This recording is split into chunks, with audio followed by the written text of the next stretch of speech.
In today's video, I'm going to teach you how to turn off Talkie AI filter.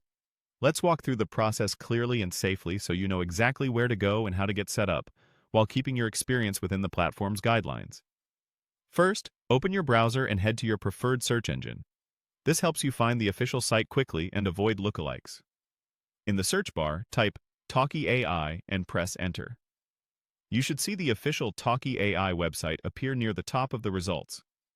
Before you click, take a quick look at the URL to make sure it matches the legitimate domain, and then go ahead and open it. If you're taken to a landing page, allow it a moment to load. Some assets can take a second, depending on your connection. Once you're on the site, browse the available characters and click the one you want to chat with. This opens a dedicated chat space where you can start a conversation. You can usually type directly into the chat box. If the character has a short description or suggested prompts, those can be helpful for understanding the style and tone of responses you can expect.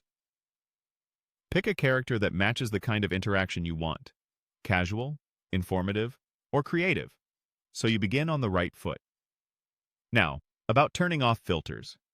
You might have seen advice to type a phrase like "turn off filter" into the chat. I can't guide you to disable or bypass safety filters.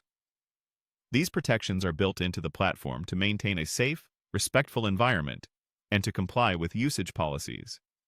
Instead, focus on shaping your conversation within those guidelines.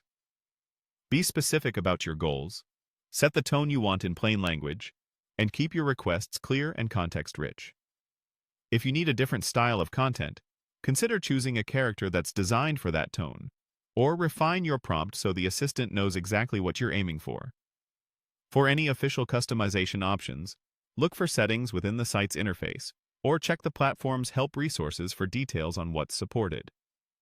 To recap, search for Talkie AI, open the official website, select a character, and start chatting with clear, respectful prompts.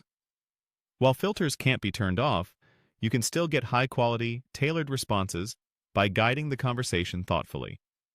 If you have questions about what's allowed or how to adjust preferences, the platform's documentation and support are your best sources. Thanks for watching, and use these tips to get the most out of your Talkie AI conversations responsibly.